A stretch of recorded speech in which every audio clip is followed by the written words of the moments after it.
AITA for moving out after my parents raised my rent just to fund my brother's luxury lifestyle? I'm 25 and I've lived with my parents my whole life. This isn't because I'm some loser who can't make it on his own. I have a decent job as a web developer. I pay all my own bills, and I'm saving up to start my own video game studio one day. In fact, I've been paying my parents $450 a month in rent since I turned 18. Yes, since I was 18. While most of my friends were enjoying college life, I was already forking over money to live in the room I grew up in. But hey, at the time, it seemed reasonable. The housing market here is completely out of control, and I figured helping family was better than throwing money at some unknown landlord. Besides, my job is a 15-minute drive from the house, so it made sense. The problem isn't the money. The problem is my 28-year-old brother, Logan. This guy is the living definition of the favorite child. I swear my parents think he's a gift from above. It's always been like this. Growing up, the double standard was so obvious, it was almost comical. For example, if Logan broke mom's favorite vase playing catch in the house, it was, "Accidents happen, sweetie." If I left a glass of water on the coffee table, I'd get a 3-hour lecture on respecting property and being responsible. I'm not even exaggerating. Logan has dropped out of college twice, bounced between a dozen different jobs, gotten fired from most of them, and launched a bunch of businesses that were really just online schemes. Through it all, my parents would say, Logan is just finding his way. He's so entrepreneurial. He has big dreams. Meanwhile, I, with my stable job, my paid rent, and my help around the house, was practically invisible. About a month ago, Logan called my parents crying, telling them he and his wife were in a housing transition. Translation, we're broke and have nowhere to go. So he shows up at the house with his wife, Samantha, their 2 kids, Lily, 7, and Noah, 4, and a hyperactive little Pomeranian puppy they named Teddy. It turns out his latest venture, some crypto-related nonsense, had completely collapsed, and they were evicted from their apartment. My parents didn't even hesitate. Of course you can stay here as long as you need. No discussion with me, not even asking if I was okay with it. They just let the circus move in. The house went from a pretty quiet place to total chaos overnight. The kids run around screaming from 6 a.m. to 9 p.m. That little dog relieves himself on everything. My shoes, my backpack, and once, even on my bed. And no one trains or corrects him because he's just a puppy. My workspace disappeared. I work from home 3 days a week and had a decent setup in the guest room. Now, it's filled with their stuff that wouldn't fit elsewhere. I'm stuck in my bedroom trying to code while the kids knock on my door every 5 minutes asking if they can use my computer to play Roblox. The bathroom is always occupied. The kitchen is a 24/7 disaster zone. The living room is covered in toys and dog hair. My things get broken or mysteriously disappear. And when I bring it up, it's always kids will be kids or accidents happen. The weirdest part is that Logan has gotten super strange and overly protective whenever I talk to Samantha. Yesterday, I just asked if she was done with the toaster, and Logan came storming in from the other room, saying, "My wife's got it handled, man." As if I was hitting on his wife by talking about a kitchen appliance. Chill out, man. And through all this, guess who's still paying $450 in rent? Me. And guess how much Logan and his family are contributing? 0. Absolutely 0. At first, I didn't say anything. They have kids, they're going through a rough patch, and so on. My mom always says we have to support family when someone's in need. So, I tried to be cool. But it gets better. Last week, my mom cornered me in my room with that look she gets when she's about to ask for something while pretending it's no big deal. "Carter, honey," she started, fiddling with her wedding ring. "With Logan and his family living here, our expenses have gone up a lot. Groceries, utility bills." I already knew where this was going, but I let her finish. "We were thinking maybe you could contribute a little more, just until Logan gets back on his feet." I asked her straight up, "You want me to pay more rent while Logan and his entire family live here for free?" She got that weird, pursed lips look. It's not for free. They're family, and family helps family. There it is again, the magic phrase that only ever applies to me. "How much more?" I asked. "Just another $300 a month. $750 a month. To live in my childhood bedroom in a house overrun by screaming kids and a dog that makes messes everywhere, with no privacy and my stuff getting broken." I said I'd think about it, just to get her off my back, but inside, I was raging. That evening at dinner, my dad backed her up with speeches about how everyone needs to pull their weight and times are tough, all while Logan was scarfing down his meal, occasionally piping up with, "Thanks for understanding, bro."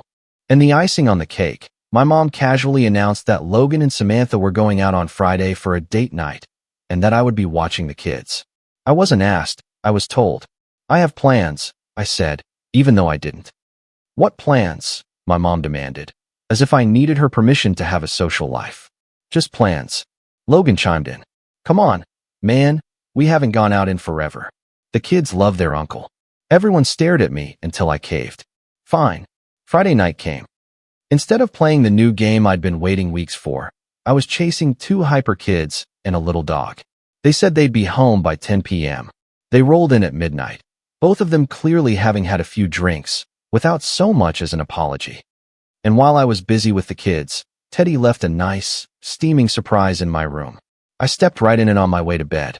The perfect end to a perfect night. At this point, I feel like I'm going crazy. Am I insane for thinking this whole situation is completely messed up? What I'm trying to figure out is if I'm wrong or not. Should I just suck it up and pay more to keep the peace? Or am I right to feel this is deeply unfair? I've always avoided conflict, but I'm reaching my limit. I'm tired of being the one who always compromises while Logan gets away with everything without any consequences. If anyone has been through a similar situation, I'd really love to hear how you handled it. I'll keep you posted on what happens next. Thanks for reading.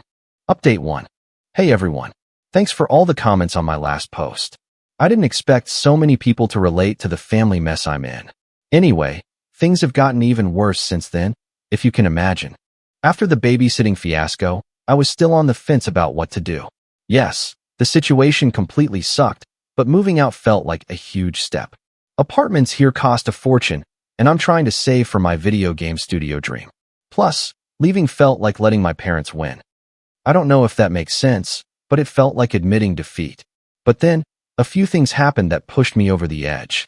The morning after the babysitting incident, I woke up to find Samantha rummaging through my desk drawers. Not discreetly, but full-on digging through them. I was so shocked I just froze for a second before asking, "What are you doing?" She jumped as if I'd caught her doing something wrong, which, technically, I had. "Oh, I was just looking for some tape.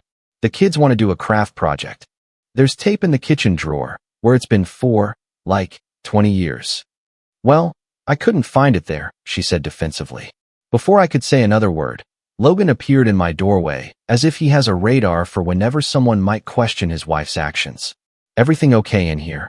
His tone was weirdly aggressive, like I was threatening her or something. "Your wife is going through my stuff," I replied. Logan's face hardened. "She said she was looking for tape." "Dude, don't make a big deal out of it. It's my personal space, Logan. How would you like it if I started digging through your things?" "That's different," he shot back, putting a protective arm around Samantha. "We're guests here." "Exactly. You're guests in the house that I pay rent for." Logan laughed out loud. "It's always about money with you, isn't it? Some of us have real problems, man." I almost lost it right then and there. I have a personal rule: don't get into physical altercations.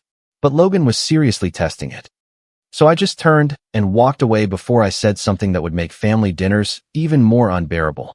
Later that evening, I was heading to the kitchen for a snack when I overheard Logan talking to my parents. They didn't see me in the hallway, so I stopped to listen. "Yeah, eavesdropping isn't cool, but whatever. Carter has always been so selfish," Logan was saying. "It would kill him to step up and help the family for once." Selfish? I've been paying rent for 7 years while this parasite has never contributed a single dollar. I was about to storm in and throw that in his face when my mom spoke up. "I know, sweetie. He just doesn't understand what it's like for you with the kids and everything. But he agreed to pay the extra rent, so that will help." "Wait, what?" "I never agreed to that. I said I'd think about it. He's got all that money saved up," Logan continued, always talking about his silly video game company. "Meanwhile, we can barely afford clothes for the kids. Maybe if you hadn't lost all your cash on crypto, you fool." "And honestly," Logan added, lowering his voice, "he makes Samantha uncomfortable. He's always just around when she's in the kitchen or the living room. She doesn't like being alone with him." I nearly choked. "I make her uncomfortable? She's the one going through my stuff, and I avoid them as much as humanly possible. I went back to my room without getting a snack. I'd lost my appetite. I just lay there for hours, fuming, replaying every detail in my head. The next morning at breakfast, my mom nonchalantly mentioned that since I'd agreed to the new rent amount, she'd be expecting the first payment on Friday. I opened my mouth to protest, to say I never agreed to anything. But my dad cut in. "We really appreciate you stepping up, son. Family first, right?" They were ganging up on me, and I knew from experience there was no winning that argument. So I just nodded and focused on my cereal. Then my mom dropped another bomb. "Oh, and Logan and Samantha need someone to watch the kids this weekend. They have a wedding to go to." "The whole weekend?" I asked. "Just from Saturday afternoon to Sunday evening," she said, as if it was nothing. "I can't. I have work to finish." "You can do your computer work anytime," my mom waved it off.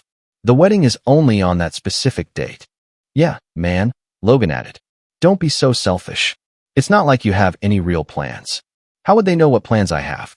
And more importantly, why is their social life my responsibility?" "Actually, I do have plans," I lied. "I promised to help my buddy Miles move." "You can't reschedule?" my mom pressed. "No, he's already rented the truck." The look my mom gave me could have melted steel. Logan just shook his head like I had personally disappointed him. Samantha muttered something that sounded suspiciously like typical under her breath. What really sent me over the edge happened a few days later. I came home from work to find that Teddy had chewed up my expensive gaming headset. It was completely destroyed. Those things cost a couple $100. When I confronted Logan, he just shrugged. "It's just a headset, man. He's a puppy. What do you expect?" "I expect you to control your dog and replace what he destroys." "We don't have money for fancy headsets," Logan replied. "If it's that important to you, buy another one. Or better yet, grow up and stop playing video games all day." This was coming from the 28-year-old who lost all his money in an online scam. But the final straw, I overheard Logan and my mom talking about my savings account. They were seriously discussing how I could dip into my savings to help the family through this difficult time. That was it. The absolute line. They were plotting to guilt me into giving them my savings. Money I had set aside for years by working overtime, skipping vacations, and living frugally. Also, Logan could continue to live without ever facing the consequences of his actions.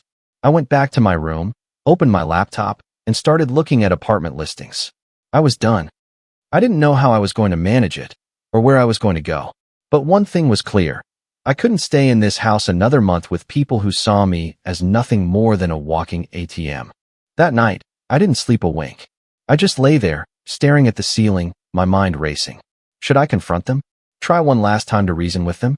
Cave and pay more to keep a fake peace? Every option felt like a losing one. Around 3 a.m., I texted my buddy Miles. Yes, the one I had made up earlier as an excuse. We were really close in high school, then kind of drifted apart after graduation. We still grab a beer sometimes, but that's about it. "Hey man, weird question. You know anyone looking for a roommate? I have to get out of my parents' house ASAP." I didn't expect a reply until morning, but he texted back immediately. "Bro, the timing is insane. My roommate told me today he's moving in with his girlfriend next month." "Seriously?" "Dead serious. Let's talk tomorrow. This could be perfect."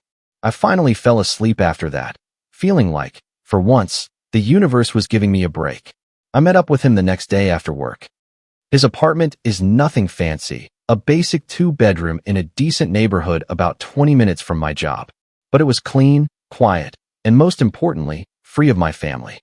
Miles told me his roommate was moving out in 3 weeks, and if I was interested, the rent would be $575 plus utilities, split down the middle. It was more than I was paying at my parents' house before, but less than the $750 they were now demanding, and without the constant harassment. I didn't even hesitate. I told him I'd take it. We shook on it and agreed to sort out the details the following weekend. That left me with 3 weeks to plan my escape without starting World War III at home. I knew if I announced I was leaving, my parents would pull out every manipulation tactic in the book: guilt, anger, fake concern, the whole arsenal. And they would definitely try to squeeze as much money out of me as they could before I left.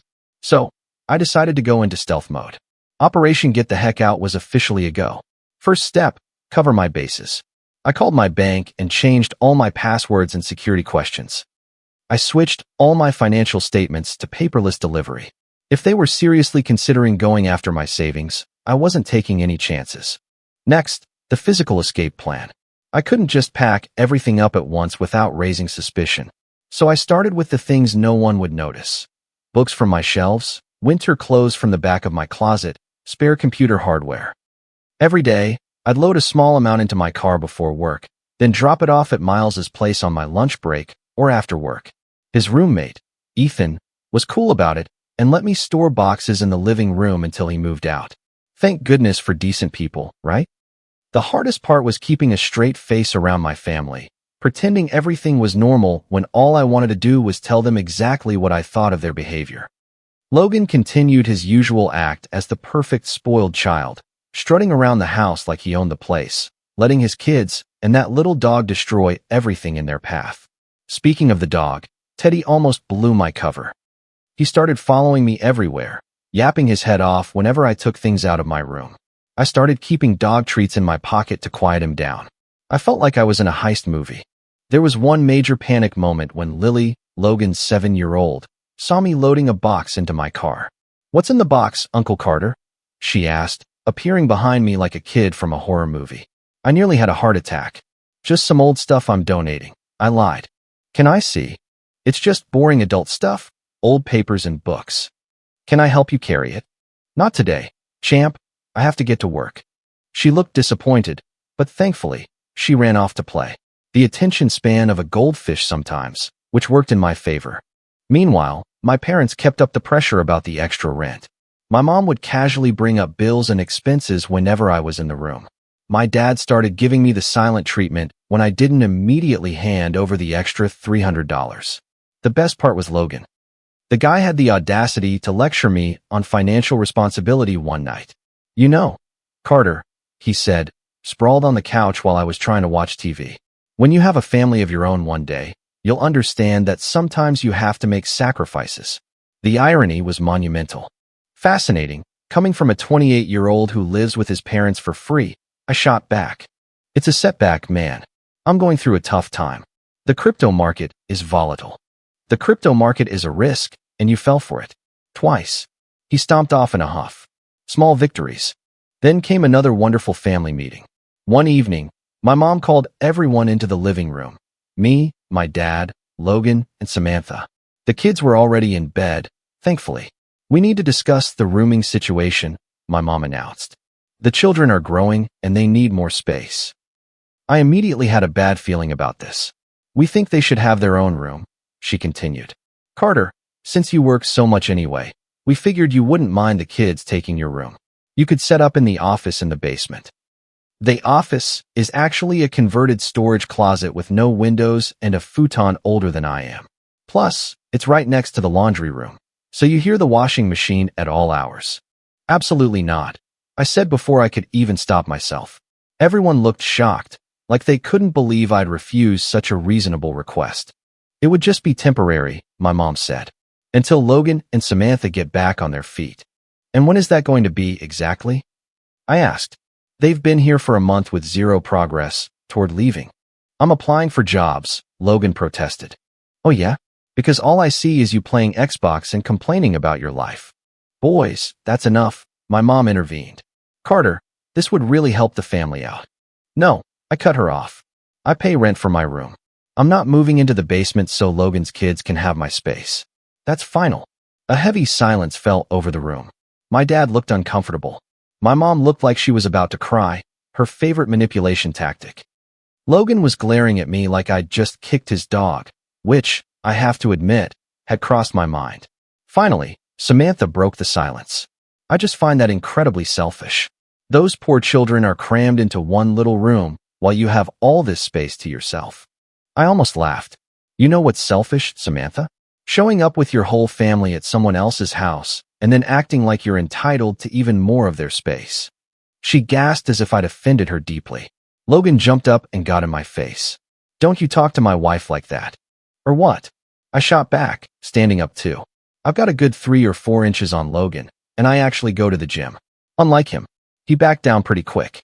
This is exactly why the kids are uncomfortable around you, he muttered, moving back to Samantha's side. That was news to me, since the kids were always trying to hang out with me. I looked at all their angry, disappointed faces, and I realized something crucial. These people would never change. They would just keep taking and taking until there was nothing left of me. I'm going to bed, I announced. And just to be perfectly clear, I'm not moving to the basement. I'm not giving up my room. And this conversation is over. As I left the room, I heard Samantha whisper to Logan, "See? I told you.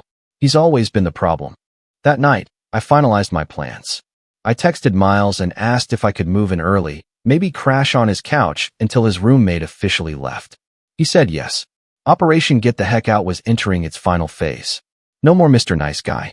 It was time to look out for myself for once. Everything was set. I signed the lease agreement, packed my stuff, and was just waiting for Miles to tell me when I could come over.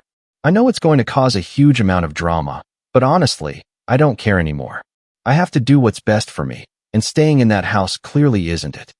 I'm ready to start fresh somewhere I can finally focus on my goals without all this chaos and stress holding me back. Wish me luck. I'll let you know how it all goes down in the next update. Update 2. Hey everyone. Thanks for all the support on my last couple of posts. Reading your comments has honestly been the thing keeping me sane through this absolute mess. Here's what's happened since my last update. After the blow-up about the bedroom situation, the atmosphere in the house became extremely tense. My parents were giving me the silent treatment, which, to be honest, was kind of peaceful. Logan was sulking around like a toddler who'd had his toys taken away, and Samantha was dropping passive-aggressive comments whenever I was within earshot. Some people just don't understand what it means to be a family, she'd say loudly to no one in particular while I was making coffee in the morning. I ignored it all and focused on finalizing my escape. Miles texted me and said I could move in that weekend. His roommate, Ethan, was cool with me crashing in the living room until he was officially out in a couple of weeks. Apparently, the guy felt bad for me after Miles told him my situation. Strangers showing more empathy than my own family. It's sad when you think about it. Friday night, I made a point of acting normal at dinner.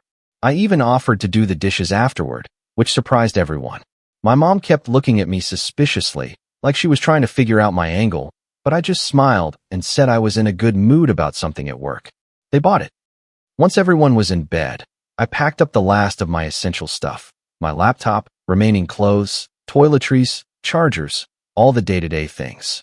I'd already moved most of my other belongings bit by bit over the past 2 weeks. I set my alarm for 5 a.m. I figured that would give me plenty of time to load up the car and be gone before anyone woke up.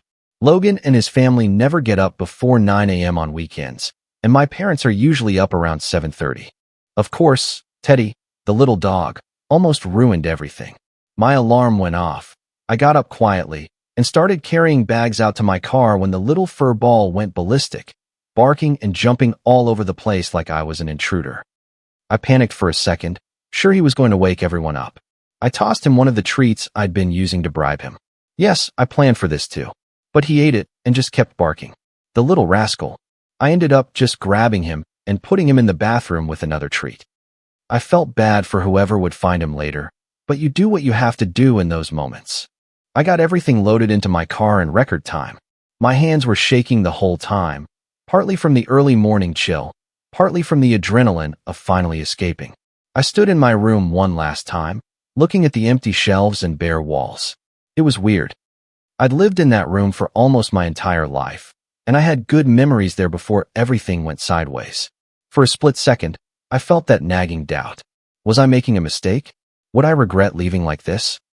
Then I heard Teddy start barking again from the bathroom, and Logan yelling from his room, "Someone quiet that dog down."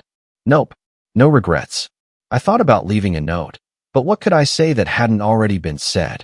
So I just grabbed my keys, took one last look around, and left. Driving away from my parents' house as the sun came up felt surreal, like something out of a coming-of-age movie. I almost expected some dramatic music to start playing. Instead, I just blasted some classic rock and hit the gas. I got to Miles's place around 6 a.m. He was still asleep, obviously, so I just sat in my car for a while, scrolling on my phone. I put it on silent, figuring it was only a matter of time before my family realized I was gone and the calls and texts started flooding in. Miles finally woke up around 7:30 and helped me bring my stuff in. His apartment is nothing special. A basic unit with a small kitchen, a decent-sized living room, 2 bedrooms, and 1 bathroom. But it was quiet. No screaming kids, no yapping dog. Just blessed silence. "Make yourself at home," Miles said, pointing to the couch. "Ethan's room will be free in a couple of weeks." I crashed on that couch and slept like a rock for 4 hours. It was the best sleep I'd had in months, even on a lumpy couch. When I woke up and checked my phone, it was exactly what I'd expected. 8 missed calls from my mom, 3 from my dad, 2 from Logan, amazing he even bothered, and an avalanche of texts. "Mom, Carter, where are you? Carter, are you okay? Call me immediately. Why is your room empty? I can't believe you would do this to us. Dad, son, your mother is very upset. Call home. Come home so we can talk about this. Logan, wow, real mature bro. Just taking off and leaving us to deal with mom's meltdown. Hope you're happy." The Guilt Trip Express was right on schedule. I turned my phone off and helped Miles set up his new gaming console. I figured I'd deal with the family drama later. Around 6 p.m., I finally turned my phone back on and called my mom. I figured I owed her that much, even if she'd been unfair to me. She answered on the first ring. "Carter, where are you?" "I moved out," I said calmly. "I'm staying with a friend." "You moved out? Without telling anyone? How could you do this to us?" I had to hold the phone away from my ear. She was yelling so loud. "I tried to talk to you guys multiple times about how unfair the situation was. You never listened. So you just leave? With no word, no warning? Do you have any idea how worried we were? Your father and I were calling hospitals." The guilt trip was in full swing. "Mom, I'm an adult. I don't need permission to move out. And I'm clearly fine. This is about the rent increase, isn't it? Or the room. We could have worked something out if you had just talked instead of running away like a child." I almost laughed. I did talk. Multiple times.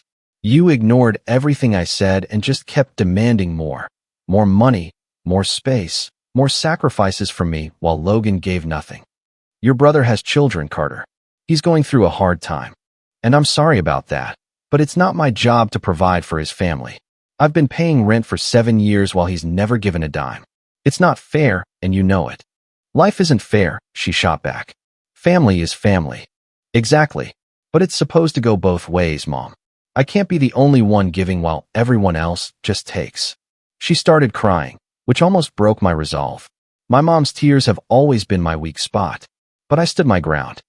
I told her I wasn't coming back, that I had signed a lease with Miles, and that I'd come get the rest of my things the following weekend. She gave me the classic, "We're just so disappointed in you." I told her I was disappointed too, that they had always put Logan first. Then I hung up. It needed to be said. Logan texted me later that night. "Thanks for leaving us to deal with mom's meltdown by just bailing. Real classy, bro." I texted back. "Thanks for showing up with your entire family and expecting me to foot the bill. Real classy, bro." My dad, for his part, kept trying to contact me, alternating between stern words and guilt, saying he couldn't handle the bills on his own. Since when did I sign up to be a second parent? Despite all the drama, I feel like I made the right decision. My new place is quiet, my roommate is cool, and I can finally focus on my career and work without constant distractions. Separating myself from my family hasn't been easy, but it was necessary. I can't keep sacrificing my own happiness and future for people who don't appreciate me. So that's where I am now. I don't know what the future holds, but for the first time in a long time, I feel hopeful. Thanks to everyone who has been following my story. I'll probably post one last update to let you know how it all ends. Final update. Hey again. It's been a while since my last update. Thanks to everyone who followed my saga and offered advice and support. I figured I owed you all one last update on how things turned out. It's been a few weeks now since I left my parents' house, and honestly, life is pretty good. Living with Miles is going better than I could have hoped. We split everything evenly, respect each other's space, and just get along without any drama. After years of family chaos, it's like a vacation for my mental health. My room is set up exactly how I want it. I can leave my laptop on my desk without worrying about sticky fingers getting on it. I can sleep in on weekends without being woken up by screaming kids or a yapping dog. I can cook a meal without someone criticizing my food choices or eating all my leftovers. It's the little things. Work has been going really well, too. Without the constant stress at home, I'm much more focused and productive. I've also been plugging away at my game development on the side. Nothing concrete yet, but it feels good to actually be working on my passion instead of just talking about it. As for my family, it's complicated. 2 weeks after I left, I went back to get the rest of my things. It was incredibly awkward. My mom looked exhausted, wearing the same old robe I remember her having when I was a kid. My dad was silent, just kind of shuffling around the house like a ghost. The whole place had this heavy feeling, like all the energy had been sucked out of it. Miles came with me to help make it quick, but my mom still tried to corner me in my old room. "You could have talked to us," she kept saying, her voice trembling. "You didn't have to just leave like that." I kept it short.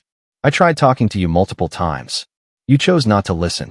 She started crying, which, despite everything, made me feel a pang of guilt. My dad just stood in the doorway, looking older than I'd ever seen him.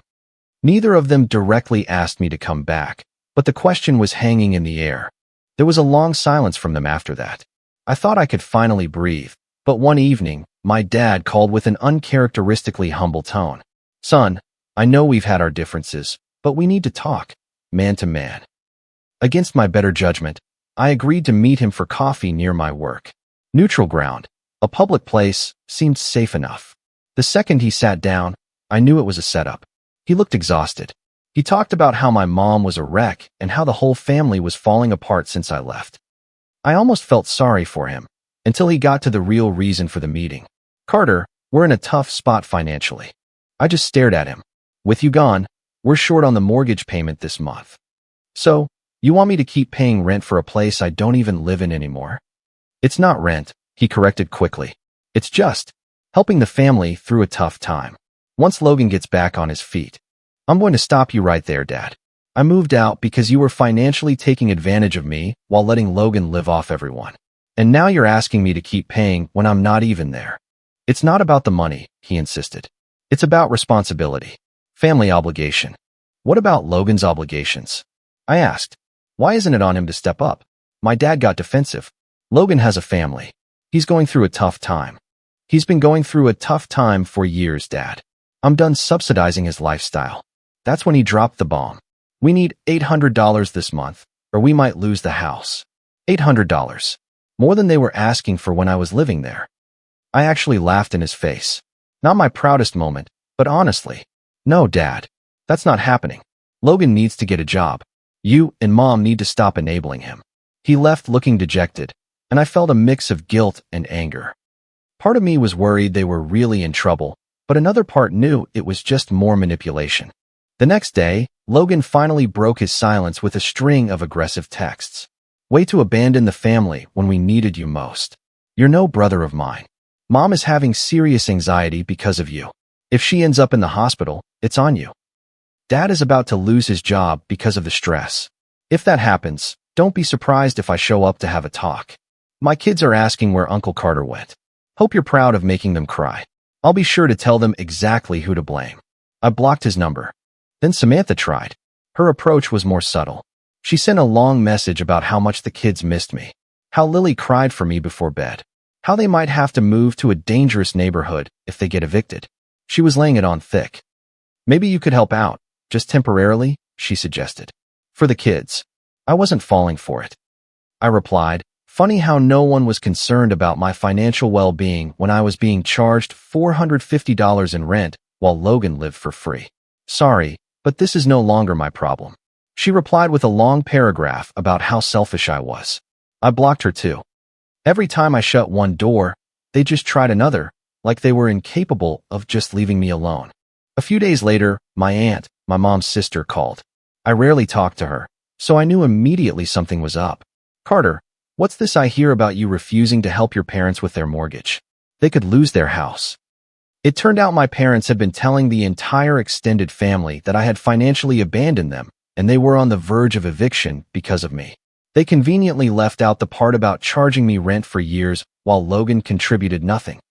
But the final nail in the coffin came when I found out from a mutual friend that my parents weren't in financial trouble at all. My dad had gotten a bonus the month before I left. The whole "we're going to lose the house" story was a giant lie to get me to cough up more money. That's when I went full no contact. I blocked their numbers, their emails, their social media, everything. I even told my work not to put through any calls from them. 2 weeks of silence was pure bliss, until the flying monkeys started arriving. Family friends, distant relatives, even people from my mom's church, all telling me I needed to make peace. I ignored most of them, but I did respond to my cousin Brandon, who gave me the full story. Against all odds, he was on my side. He also gave me some insider info. The house is in total chaos. Logan and Samantha still aren't paying a dime. And get this, my parents finally gave Logan an ultimatum. Get a job in 30 days or get out. He's panicking because his so-called crypto expertise is apparently not in high demand. Brandon also dropped another bombshell. My mom admitted they never needed my money for the mortgage. They were secretly helping Logan pay off some serious personal debts he had accumulated. With 2 kids. Unbelievable. So here we are. I've cut off all contact with my parents, Logan, and Samantha. I still send birthday cards to the kids. They're innocent in all this.